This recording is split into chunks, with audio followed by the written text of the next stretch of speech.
Welcome to this presentation of the Red Brick Center. Our overarching theme is Daegu Anchor, a local intervention on an urban building meant to spark a general renewal of a whole district. This is where our site is located, the city of Daegu, the Suseong district in the Samdong, a densely populated residential area. Moving on to an axonometric view, we can see that the house on site 6 is built in the vicinity of a children's park. The connection between the two is broken by a parking lot and a wall. On the other side, we are presented with a very narrow street, only 4 meters wide and primarily used for the motorized traffic. The terrace on the second floor of the house provides a wide view overlooking the neighborhood. The house is built in a very peculiar red brick, which is very specific for the South Korean housing culture of the 1980s and 1990s. Interventions in the facade are also minor, due to the exposure to the street, but arched windows and pass-throughs are interventions which are very true to the material, the brick namely. But how do we come from this to this, and from this to that? Further analysis provides information about certain problems which could be forming the basis for design decisions, specifically the program of the building. It is important to clearly define what our building will feel like in the whole district. It should be sensorial and social, familiar and urban. It should spark the curiosity of whoever is passing by, inviting them to take a closer look, while at the same time keeping its character as a house and providing privacy for whoever is inside. The program of the building will include studios for cultural events, particularly dancing, public appropriation spaces oriented towards the park, and the private workshop for the possibility for an overnight stay on the top floor. The following spatial concept emerges out of these considerations. The idea is to create more layers of privacy which correspond to different spaces. The heart of the building, the inside semi-private studio, communicates with the surrounding space, the appropriation space, through a foldable curtain wall. In the same way, the surrounding space, the appropriation space, communicates with the outside public space through foldable expanded metal panels. The first geometric operation is the addition of volumes on the facade overlooking the park. This will improve the connection with the park and raise the quality of the former parking lot as a forecourt of the building. The volume is then tapered according to the levels of privacy.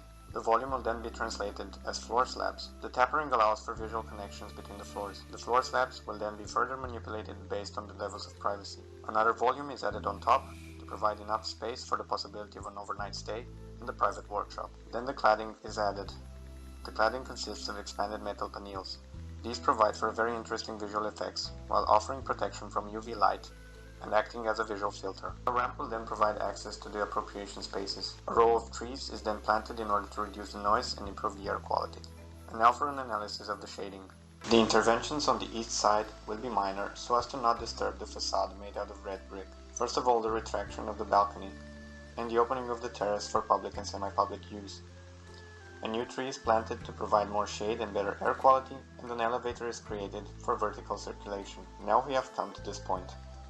Moving on to the interiors, we take a closer look at the plan views. Design decisions are also influenced by very pragmatic factors, such as the position of existing pipe and cable work, indicating the possible future position of service spaces. The existing stair outside is a possible future evacuation route, while also providing outside access to the second floor. Lastly, there are inconsistencies in the structure which we also aim to correct. Moving on to the demolition plan. Some walls are to be displaced under the ones on the upper floor. Other elements are demolished in order to make room for new ones, such as a terrace space on the southern side or an elevator in the north. Furthermore, some walls are demolished in order to make room for the new amenities of the building, such as these walls right over here. The studios are oriented towards the south, facing the loud public spaces and the appropriation spaces, to which they can be extended to. Lockers and toilets will be placed where existing pipework might be located. A new additional staircase is going to be built inside, facing the park side, so as to create inside vertical circulation. We will take a similar approach on the second floor. Here you can see the evolution.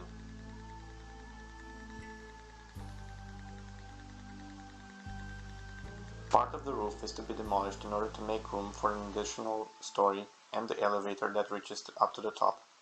The new plan shows the existence of a gallery space oriented towards the park and the existence of an airwell which helps for vertical communication between the floors. Lastly, we will take a look at the whole process in an axonometric view, starting with the first floor. The second floor and the added story. This has been the Red Brick Santa. Thank you for your attention.